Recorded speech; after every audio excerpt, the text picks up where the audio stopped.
Hello friends, welcome to my channel. ಇವತ್ತು mushroom ಮತ್ತು ತರಕಾರಿಗಳನ್ನ ಹಾಕಿ ಒಂದು ರುಚಿಯಾಗಿರೋ ಪಲಾವ್ ಮಾಡೋ ರೆಸಿಪಿಯನ್ನು ಶೇರ್ ಮಾಡ್ತಾಯಿದ್ದೀನಿ. ಇದಕ್ಕೆ ನಾನು ಬಟಾಣಿ 2 ಕಪ್ಪು, ಬೀನ್ಸು, ಕ್ಯಾರೆಟು ಮತ್ತು ಬಟನ್ ಮಶ್ರೂಮ್ ಸಣ್ಣ ಹೆಚ್ಚಿಟ್ಕೊಂಡಿರೋದು 2 ಕಪ್ಪು, ಅಂದರೆ ಎಲ್ಲ 100 ಗ್ರಾಮ್ ಬರುತ್ತೆ.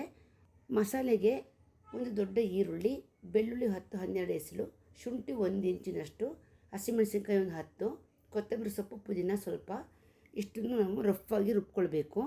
ಒಗ್ಗರಣೆಗೆ ಈರುಳ್ಳಿ, ಟೊಮೊಟೊ ಸಣ್ಣ ಹೆಚ್ಚಿಟ್ಕೊಂಡಿದ್ದೀನಿ, ಮಸಾಲೆ ಪದಾರ್ಥಗಳನ್ನ ತೊಗೊಂಡಿದ್ದೀನಿ. ಈಗ ಒಂದು ಕುಕ್ಕರಲ್ಲಿ 3 ದೊಡ್ಡ ಚಮಚ ಎಣ್ಣೆ ಹಾಕಿ ಹೆಚ್ಚಿಟ್ಕೊಂಡ್ರೆ ಈರುಳ್ಳಿ ಮತ್ತು ಇಡೀ ಮಸಾಲೆ ಪದಾರ್ಥಗಳನ್ನ ಹಾಕಿ ಫ್ರೈ ಮಾಡ್ಕೊಳ್ಬೇಕು.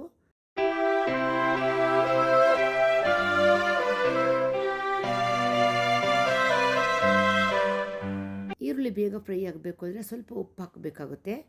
ಈರುಳ್ಳಿ ಚೆನ್ನಾಗಿ ಫ್ರೈ ಆದಮೇಲೆ ಹೆಚ್ಚಿಟ್ಟಿರೋ ತರಕಾರಿ ಬಟಾಣಿಗಳನ್ನ ಹಾಕಿ ಮಿಕ್ಸ್ ಮಾಡಿ 2 ನಿಮಿಷ ಮೀಡಿಯಮ್ ಉರಿನಲ್ಲಿ ಫ್ರೈ ಮಾಡ್ಕೊಳ್ಬೇಕು.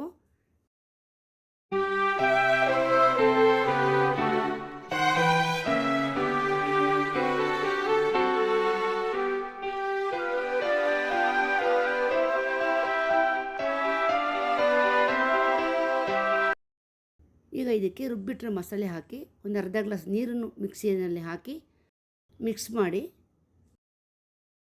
ಒಂದು ಸಣ್ಣ ಚಮಚದಷ್ಟು ಅಚ್ಚ ಖಾರದ ಪುಡಿ, ಧನಿಯಾ ಪುಡಿ, ಗರಂ ಮಸಾಲ ಪುಡಿ ಹಾಕಿ ಮಿಕ್ಸ್ ಮಾಡಿ, ಆಮೇಲೆ ಹೆಚ್ಚಿಟ್ಟಿರೋ ಟೊಮೊಟೊ ಜೊತೆಗೆ 2 ದೊಡ್ಡ ಚಮಚ ಮೊಸರು ಹಾಕಿ ಚೆನ್ನಾಗಿ ಮಿಕ್ಸ್ ಮಾಡಬೇಕು.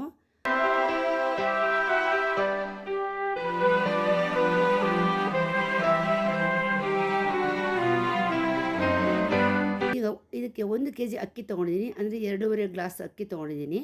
ಈ ಮಸಾಲೆಗೆ ರುಚಿಗೆ ತಕ್ಕಷ್ಟು ಉಪ್ಪು ಹಾಕಿ 2.5 ಗ್ಲಾಸ್ ನೀರಿಗೆ ನಾನು 3 ಗ್ಲಾಸ್ ನೀರು ಹಾಕ್ತಾಯಿದ್ದೀನಿ. ಯಾಕೆಂದರೆ ಮಸಾಲೆ, ಎಣ್ಣೆ, ಟೊಮೊಟೊ ಇರೋದ್ರಿಂದ ಉದುರುದ್ರಾಗಿ ಪಲಾವ್ ಬರುತ್ತೆ. ಇವಾಗ ಇದಕ್ಕೆ ಕಸೂರಿ ಮೇಥಿ ಹಾಕ್ತಾಯಿದ್ದೀನಿ.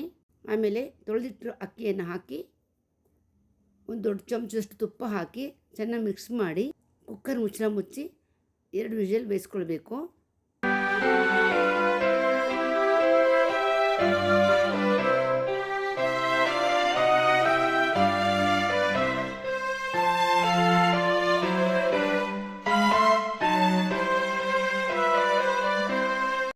ನೋಡಿ, ಈಗ ಪಲಾವ್ ಆಗಿದೆ. ಇದಕ್ಕೆ ಒಂದು ಅರ್ಧ ಹೋಳು ನಿಂಬೆ ರಸನ ಹಾಕಿ ಮಿಕ್ಸ್ ಮಾಡ್ತಾಯಿದ್ದೀನಿ. ಈ ಪಲಾವ್ ಇನ್ನೂ ರುಚಿಯಾಗಿರಬೇಕಂತಂದರೆ ಇದ್ರ ಜೊತೆ ಒಂದು ಮೊಸರು ಬಜ್ಜಿ ಮಾಡ್ತಾಯಿದ್ದೀನಿ.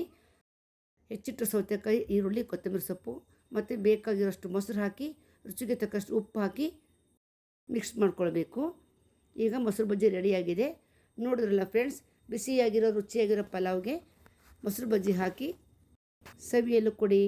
Thank you.